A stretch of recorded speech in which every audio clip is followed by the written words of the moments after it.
नमस्कार दोस्तों, तो इस वीडियो में आप लोग को दिखाऊंगा एडवांस्ड इंग्लिश सेंटेंसेस स्ट्रक्चर, वो भी कंडीशन वाले। मतलब कि हम कंडीशन का यूज़ करेंगे सेंटेंसेस में, जिसमें हम वर्ड यूज़ करेंगे if, only if, in case that, unless, provided that, even if, so long as, providing that, suppose that, और इसी प्रकार से आप देख सकते हैं। देखिए हम इनका यूज़ कब करते हैं, जब कोई शर्त हो, जैसे कि अगर वो अपना काम समय पर पूरा कर लेगी तो वो बाजार जाएगी। तो हम बोलते हैं she will go to the market, वो बाजार जाएगी। If she finishes her work on time, अगर वो समय पर अपना काम कर लेगी। तो यहाँ पर ध्यान देना, मेन क्लॉज ये है और ये सबऑर्डिनेट क्लॉज है, और ये क्लॉज एडवर्ब ऑफ कंडीशन है। मतलब कि एक शर्त बता रही है। क्या शर्त है? अगर वो अपना काम समय पर पूरा कर लेगी। ठीक है, तो आप कहेंगे यहाँ पर गागे गी वाला सेंस आ रहा है। तो याद रखना, जब भी ये मेन क्लॉज जो प्रिंसिपल क्लॉज है, तो इफ वाली क्लॉज हमेशा ही प्रेजेंट टेंस में होती है। और आप इस वाली क्लॉज को पहले भी रख सकते हैं, जैसे कि इस प्रकार से। अब देखिए, यदि इफ वाली क्लॉज पास्ट में हो तो हमें इसे भी पास्ट में करना पड़ेगा मेन क्लॉज को। जैसे देखिए, अगर मैं यहाँ पर कर दूँ if she finished her homework on time, अगर उसने अपना होमवर्क कर लिया तो यहाँ पर इसे वुड करना पड़ेगा। She would go to the market, वो मार्केट जाएगी। अगर उसने कर लिया तो वो जाएगी पास्ट में, ये पास्ट के बारे में बात हो रही है। ठीक है, अब यहाँ पर आप विल नहीं यूज कर सकते। अब मान लीजिए इफ वाली क्लॉज अगर परफेक्ट में है तो क्या होगा, देखिए अगर मैं इसे बोल दूं had, if she had finished her homework on time, अगर वो अपना समय पर होमवर्क कर चुकी थी या कर लेती तो she would have gone to the market, तो मार्केट जाती। ठीक है, अगर वो समय पर अपना काम कर लेती तो वो मार्केट जाती। ओके, तो इतना समझ में आया होगा। देखिए स्ट्रक्चर कुछ इस प्रकार से होता है। अगर मेन क्लॉज फ्यूचर टेंस में है तो इफ वाली क्लॉज प्रेजेंट टेंस में होनी चाहिए। अगर वुड है तो पास्ट टेंस में होनी चाहिए इफ वाली क्लॉज, और वुड हैव है तो पास्ट परफेक्ट में होनी चाहिए इफ वाली क्लॉज। या फिर इसे आप उल्टा कर सकते हैं, इफ वाली क्लॉज अगर पास्ट परफेक्ट में है तो मेन क्लॉज में वुड हैव आएगा। ठीक है, वर्ब की थर्ड फॉर्म के साथ। अगर सिंपल पास्ट में है तो वुड आएगा केवल, और अगर प्रेजेंट टेंस में है तो मेन क्लॉज फ्यूचर में होगी। तो यहाँ पर मैं आपको बताऊं, जितने भी कंडीशनल वर्ड मैंने दिखाए ये जो हैं, ये सभी इफ के स्थान पर यूज किए जा सकते हैं, लेकिन बात पर थोड़ा अलग प्रभाव पड़ेगा, लेकिन कर सकते हैं। जैसे कि मैं अब आपको दिखाता हूँ, इन केस डैट का भी यूज कर सकते हैं। जैसे अगर मैं बोलूँ she will go to the market in case, और इन केस का एक अलग मतलब भी होता है। ठीक है, अभी तो मैं दिखा रहा हूँ इफ के स्थान पर। She finish her homework on time, तो इसका यही मतलब है, अगर वो अपना होमवर्क टाइम पर कर लेती है। तो यहाँ पर आप इफ का भी यूज कर सकते हैं और इन केस का भी यूज कर सकते हैं। और इन केस का अगर आप हिंदी मतलब निकालने की सोचे तो इसका कुछ ये मतलब हो जाएगा, अगर ऐसा हुआ तो। ठीक है, ऐसा सेंस आता है इन केस का, अगर ऐसा हुआ तो। अब देखिए अनलेस का यूज, अनलेस मतलब होता है जब तक नहीं, इसका हिंदी सेंस आता है। ठीक है, ये यदि नहीं। और याद रखना, जब अनलेस से कोई क्लॉज बनाई जाएगी तो उसमें नॉट का यूज नहीं करेंगे, क्योंकि ये एक नेगेटिव वर्ड है। जैसे ये वाला सेंटेंस देखिए, she will not go to the market if she doesn't finish her work on time. तो आपने देखा कि इफ वाली क्लॉज नेगेटिव में है, तो नेगेटिव में जब क्लॉज हो तो आप अनलेस का यूज कर सकते हैं। ठीक है, इफ वाली क्लॉज जब नेगेटिव में हो तो आप अनलेस का यूज कर सकते हैं, लेकिन इस जो ये क्लॉज बनेगी इसमें नॉट का यूज नहीं होगा, जैसा कि यहाँ पर आप देख सकते हैं। तो इस सेंटेंस का यही मतलब है, she will not go to the market, वो मार्केट नहीं जाएगी, अनलेस जब तक she finishes her homework on time, जब तक वो अपना होमवर्क नहीं कर लेती। अब देखिए ओनली इफ, तो इसका मतलब होता है सिर्फ तभी, या फिर कुछ करने या होने पर ही। जैसे टिकट खरीदने पर ही आप बार में प्रवेश कर सकते हैं, या फिर हम कहें आप बार में तभी प्रवेश कर सकते हैं जब आप टिकट खरीदें। तो आप कहेंगे you can enter the bar only if, सिर्फ तभी यू बाय अ टिकट, मतलब कि जब आप एक टिकट खरीदेंगे तभी आप प्रवेश कर सकते हैं बार में, ये सेंस है। आप ओनली इफ की जगह as long as providing that का भी यूज़ कर सकते हैं। जैसे देखिए, you can enter the bar only if you buy a ticket, ये इस बात पर जोर देता है कि बार में प्रवेश करने के लिए एक मात्र शर्त है, अन्य किसी भी शर्त से अनुमति नहीं होगी। ठीक है, ये सेंस है। अब देखिए, आप बार में तब प्रवेश कर सकते हैं जब आप टिकट खरीदते हैं। इसका वैसे मतलब होता है जब तक, जब हम इसकी हिंदी निकालते हैं, लेकिन इसका मतलब जब तब ही होता है या तब जब ही होता है। तो जब हम एज लॉन्ग एज का यूज़ कर रहे हैं तो इस वाक्य का मतलब है कि बार में प्रवेश करने के लिए टिकट खरीदना ही पर्याप्त है, लेकिन अन्य शर्तें भी हो सकती हैं। आप बार में प्रवेश कर सकते हैं यदि टिकट खरीदते हैं। You can enter the bar providing या providing that you buy a ticket, ये स्पोकन में चलता है प्रोवाइडिंग। ठीक है, you can enter the bar, अब बार में प्रवेश कर सकते हैं so long as you buy a ticket, ये भी एज लॉन्ग एज की तरह ही है। ये बिल्कुल फॉर्मली यूज़ किए जाते हैं, एज लॉन्ग एज और सो लॉन्ग एज। इसका मतलब भी जब तक के सेंस में करते हैं, जब तक तब तक। ठीक है, ये सेंस देता है। अब बार में प्रवेश कर सकते हैं बशर्ते कि आप टिकट खरीदें, तो बशर्ते के लिए आप प्रोवाइडेड का यूज़ कर लें या प्रोवाइडेड डैट कर सकते हैं, एक ही सेंस है। ठीक है, you can enter the bar provided you buy a ticket, ये भी फॉर्मल है। आप टिकट खरीदने की शर्त पर बार में प्रवेश कर सकते हैं, ऑन कंडीशन का यूज़ कर सकते हैं आप लोग। मैं सेम सेंटेंस दिखा रहा हूँ और ये सभी को यूज़ करके दिखा रहा हूँ कि ये फॉर्मल है या फिर स्पोकन में ज़्यादा बोला जाता है। ठीक है, ऑन कंडीशन या डैट भी यूज़ कर सकते हैं। यू बाय अ टिकट, ये फॉर्मल है और ये उससे भी ज़्यादा फॉर्मल है अगर ये बोल देते हैं आप ऑन द कंडीशन। ठीक है, ऑन द कंडीशन और ये क्या है, ऑन कंडीशन, दोनों का मतलब सेम है। अब यहाँ पर ध्यान दें, जब हम ओनली इफ वाली क्लॉज को पहले रखते हैं तो मेन क्लॉज हेल्पिंग वर्ब या मॉडल वर्ब से शुरू होगी। जैसे यू कैन इंटर द बार, आप बार में प्रवेश कर सकते हैं ओनली इफ, सिर्फ तभी यू बाय अ टिकट, सिर्फ तभी प्रवेश कर सकते हैं जब आप एक टिकट खरीदें। Only if you buy a ticket, सिर्फ तभी जब आप एक टिकट खरीदें। अब देखिए यहाँ पर कैन से शुरू होगा, कैन यू इंटर द बार।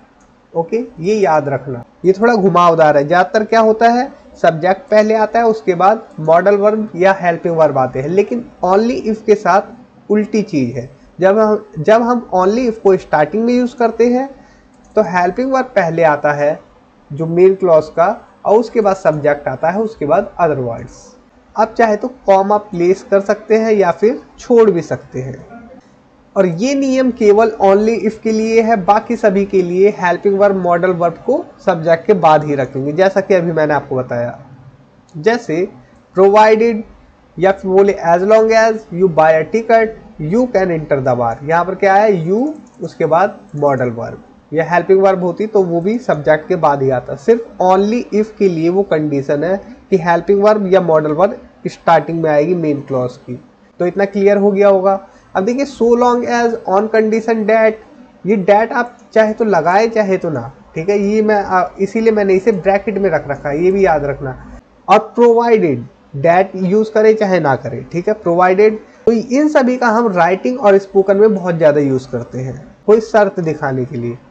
ध्यान रहे, जब कोई स्ट्रिक्ट कंडीशन होगी तभी हम only if, as long as, providing that, so long as और on condition that, provided that का यूज़ करते हैं। ज़्यादातर जब स्ट्रॉन्ग कंडीशन होती है, जैसे कि स्ट्रिक्ट कंडीशन होती है। अब देखिए, स्ट्रिक्ट कंडीशन क्या, कोई काम जरूर होना चाहिए दूसरा काम होने के लिए। स्ट्रिक्ट कंडीशन का ये मतलब है आप बार में प्रवेश कर सकते हैं बशर्ते कि इस शर्त पर कि आप टिकट खरीदें, मतलब टिकट खरीदना जरूरी है प्रवेश के लिए। तो you can enter the bar provided you buy a ticket. ठीक है, तो इतना आपको समझ में आया होगा। और इसकी जगह आप ऑन कंडीशन डैश, जैसे कि मैंने ये बताया, ये सभी यूज करते हैं स्ट्रिक्ट कंडीशन को दिखाने के लिए। और एक पॉसिबिलिटी कंडीशन देख लीजिए, अगर कोई काम हुआ तो दूसरा काम होने की संभावना है, ये पॉसिबिलिटी है।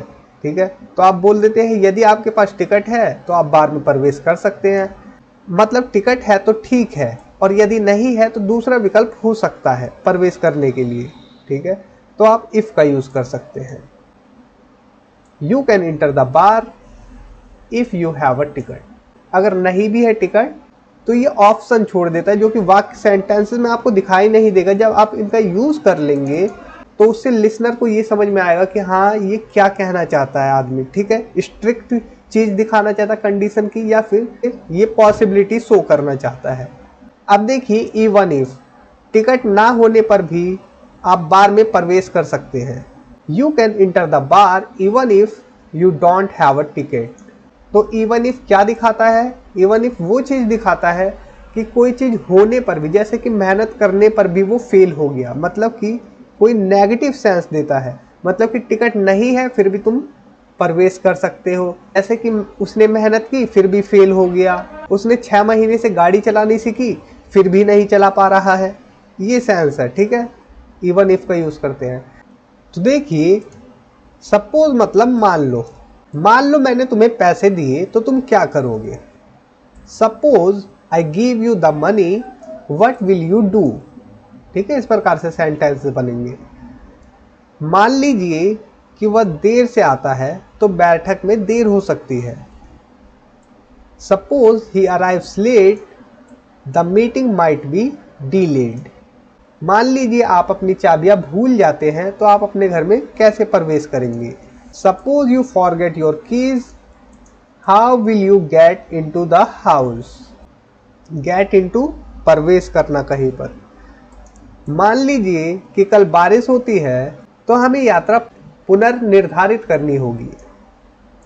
सपोज इट रेन्स टुमारो, अगर कल बारिश होती है मान लो, we will have to reschedule the trip, यात्रा को दोबारा से रिशेड्यूल करना पड़ेगा। ठीक है, मान लीजिए कि आप लॉटरी जीत जाते हैं तो आप सबसे पहले क्या चीज़ खरीदेंगे।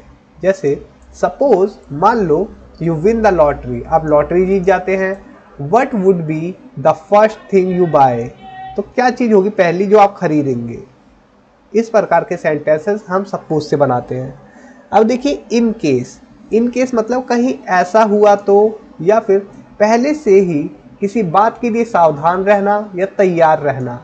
जैसे कि मैं एक छाता ले लूँगा कहीं बारिश हो गई तो हम इसे बना सकते हैं, I will take N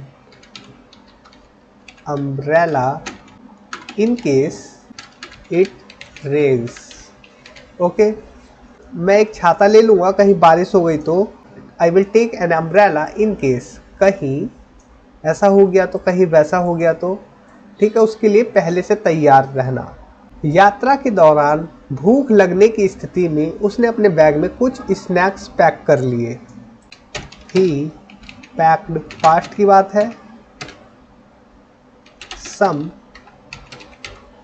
snacks his backpack in his bag in case he got hungry. He packed some snacks in his bag. उसने अपने बैग में कुछ स्नैक्स पैक कर लिए। इन केस, कहीं ऐसा हुआ तो, he got hungry on the trip, कि उसे भूख लग गई तो इसलिए उसने पैक कर लिए स्नैक्स। पहले से ही वो तैयार हो गया था।